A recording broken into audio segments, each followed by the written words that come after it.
दोस्तों, बुजुर्गों, नौजवान साथियों, अस्सलामु अलैकुम वरहमतुल्लाहि वबरकातुहू। साथियों, मिश्रा साहब ने मोदी का उड़ाया मजाक, और जब मोदी साहब का मजाक उड़ाया तो अनभक्त को इसके ऊपर लग गई मिर्ची।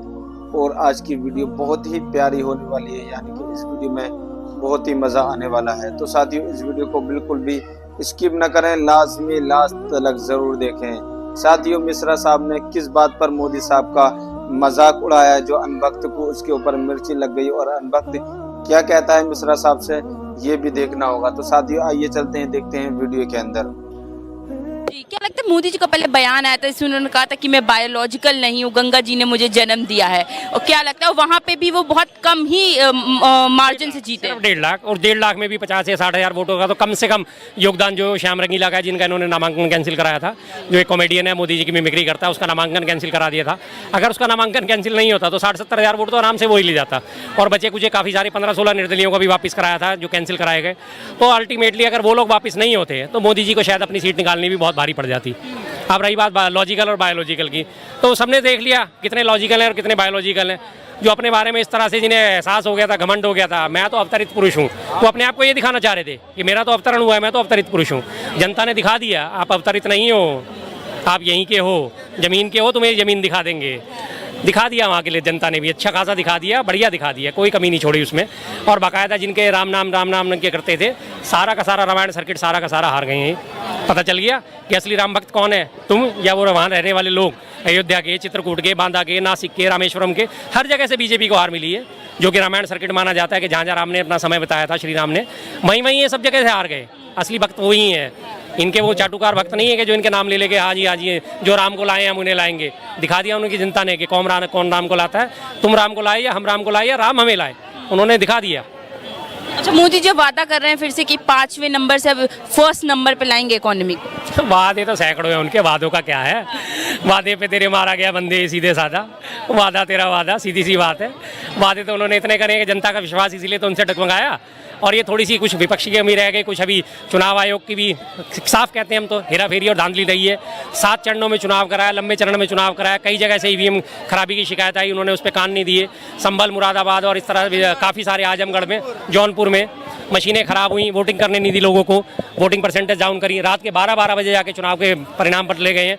अरुण गोविल मेरठ से हारे हुए थे, लेकिन रात के 12 बजे के बाद उन्हें 10,000 वोटों से जीता दिखाया गया है, जिन पे भी सारी पिटीशन डलने बाकी हैं। 1,70,00,000 वोट जो है वो एक्स्ट्रा हुए हैं। चुनाव आयोग ने जब आखिरी चरण हमारा चुनाव आयोग का 1 जून को था, और उसका जो अंतिम डाटा जारी करा है वो कल उन्होंने 6 जून को जारी करा है, जबकि रिजल्ट भी आ चुका है। क्या सिस्टम है ये? इसी बात से पता चलता है कि हेरा फेरियाँ तो अभी भी हुई हैं। अब इस हेरा फेरियों को थोड़ा सा विपक्ष ने और पकड़ना है। ये पोल खुलेंगी, सिर्फ सुप्रीम कोर्ट में ये याचिकाएं जाएंगी, तो कम से कम 15-20 सीटें तो इनकी वैसे ही कम होने वाली हैं अभी भी। जी, जय श्री राम, जय श्री राम। ये आज अखिलेश ने खरीदी है, अखिलेश जी ने खरीदी। हाँ, अखिलेश जी का ये, अखिलेश जी की सब बदमाश से एक वोट नहीं, सरकार तो अभी भाजपा की थी, भाजपा की, परंतु अधिकारियों को अखिलेश ने खरीदा है। कैसे खरीद लेंगे? इन्होंने अधिकारियों से पैसे लेकर खरीदा है अखिलेश जी ने। चाचा एक बात बताओ, मोदी सरकार ने इलेक्शन आने से पहले सबके तो बैंक अकाउंट सीज कर दिए, तो भैया खरीद कैसे लिए ये बताओ आप पहले। सुनो सुनो सुनो सुनो सुनो, कांग्रेस सुनो, इन्होंने खरीद लिया। इनके यहाँ अंबानी और मोदी के साथ है, अंबानी और अडानी तो खुद मोदी जी के साथ है। वो गांधी के साथ ही जियो, आपका परिवार भैया सुनो, अरे सुनो सुनो सुनो, अरे सुनो सुनो, हमारे सुनो, हमारे अब 1 मिनट, अपने आप को ये कह रहे थे, नाजायज कह रहे। कुछ भी कहें यार, उससे क्या फर्क पड़ता है।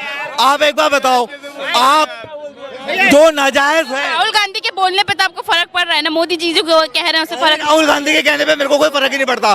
वो पप्पू है, वो बहुत बड़े वाला पप्पू है, वो ऐसा राहुल गांधी पप्पू है, उनके बोलने तो मैंने पप्पू 3 जगह पास हो गया। सुनिए वायनाड से 3 लाख, रायबरेली 3.5 लाख, रायबरेली 3 लाख, और पूर्णिया में भी 1.5 लाख से पार हो गया पप्पू। और सुनो, इनका गप्पू एक घंटे पीछे रहा कांग्रेस के प्रत्याशी से, इनकी हवा निकल गई थी। और ये बात करे राम की, अभी मैंने एक बताया तो सुनो बता रहे, सुनो, जैसे गाना बना मिथुन का, कंगना पड़ा है कहीं दूर छन छन, अब की बार बजरंग बली का गदा चलेगा। अभी 2-4 अंधभक्त बच्चे हैं ना, उनकी भी छुट्टी होनी होगी। यही मैं भी हूँ, आप भी हो, हम यहाँ पर है। आने वाला वक्त शिक्षा रोजगार पर ही होगा, शिक्षा रोजगार पे होगा, बिल्कुल है। बुद्धि नहीं, बुद्धिमान हम हैं। हमने आपको सद्बुद्धि दे। ये लोग कौन लोग हैं मालूम, बता रहा हूँ। ये अभी तक कहते 400 पार, बाकी हो गए अंदर, बचे 240 और चिल्ला हुए चीख हो गए 100 और अंदर हो जाएगी, बचेगी कितनी 140। तो मेरे भाई इतना ना चिल्लाओ। 1 मिनट जरा निकालने में टाइम लग गया था भाई साहब। भाई 1 मिनट जरा ताजा वीडियो ये देखो, ये वाला मोदी जी की हालत बोलने में, जो कह रहे हैं कि बोलना किसको नहीं आता। सुनो जरा इसको। अरे अभी राष्ट्रपति का वही वाला है ये, वही वाला। अरे देख लो भैया, देख लो, ये आज ही का ताजा राष्ट्रपति भवन के बाहर खड़े होके जिसको तुम कह रहे हो, इसी विद्वान आदमी की बात कर रहे थे। चलो ये देखो कैसे पर्चे उठा के उन्हें समझ नहीं आ रहा बोलू तो बोलू क्या। ये बीजेपी ऊपर है, डेली प्रॉम्प्टर के बिना मोदी जी बोल अरे ऐसे की तैसे नहीं बोल पाते, बिना प्रॉम्प्टर के। क्यों दिखा दिया?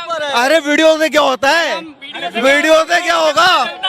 आदमी कैसा बोलता है, कैसा दिखता है, कैसी उसकी सोच है, कैसी वो बात करता है। अब ये वीडियो पे आप बोल रहे हैं, वीडियो पे मैं बोल रहा हूँ। हाँ, वो दिखा चुके हैं मोदी जी क्या सोच है, कैसी सोच है, क्या सोच है इनकी सरकार। ये परिवारवादी सरकार आज तक 370 क्यों नहीं हटा पाई, क्यों नहीं हटा? सुनिए, अब परिवारवाद की बात करते हैं। बात एक मिनट, परिवारवाद की बात कर रहे हो, 1 मिनट। बांसुरी स्वराज कौन है भाई साहब? सुन तो लो अब यार, मैं आपकी सुनूंगा। बांसुरी स्वराज कौन है बांसुरी स्वराज? परिवारवाद। पंकज सिंह कौन है?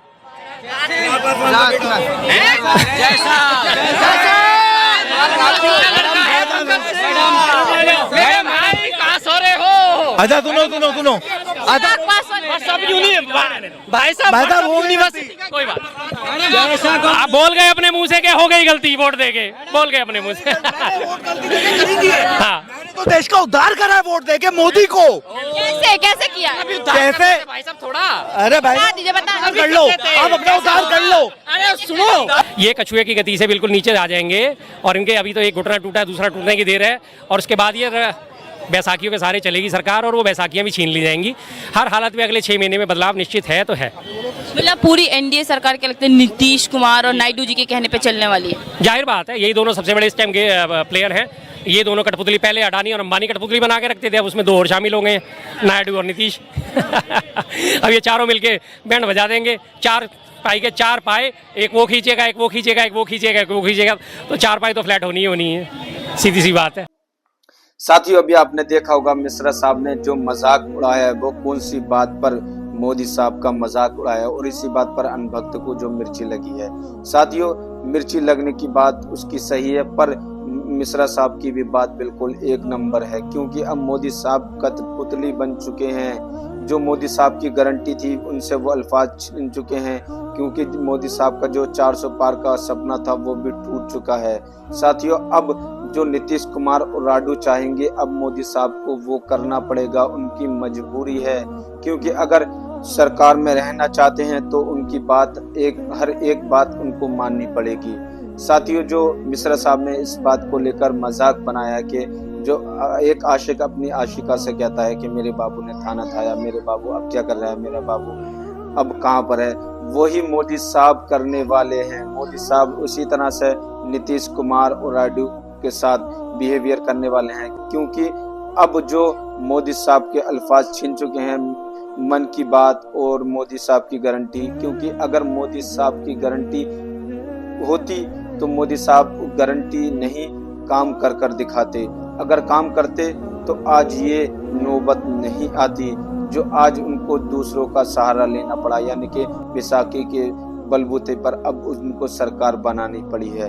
अगर मोदी साहब अपनी गारंटियां पूरी करते तो आज ये नौबत नहीं आती। तो साथियों, जो मिश्रा साहब ने बताया कि हर एक काम अब मोदी साहब को नीतीश कुमार और लाडू से मालूम करना पड़ेगा, क्योंकि पहले मोदी जी अपना फैसला खुद ले लिया करते थे, उनसे यानी कि वो किसी से भी मशवरा नहीं लेते थे। अब उनको मशवरा लेना पड़ेगा। अगर सरकार में रहना है तो उनको ये काम करना पड़ेगा। तो साथियों, आज की मेरी वीडियो कैसी लगी मुझे कमेंट करके ज़रूर बताएं। फिर मिलते हैं नेक्स्ट वीडियो में। अल्लाह हाफिज़।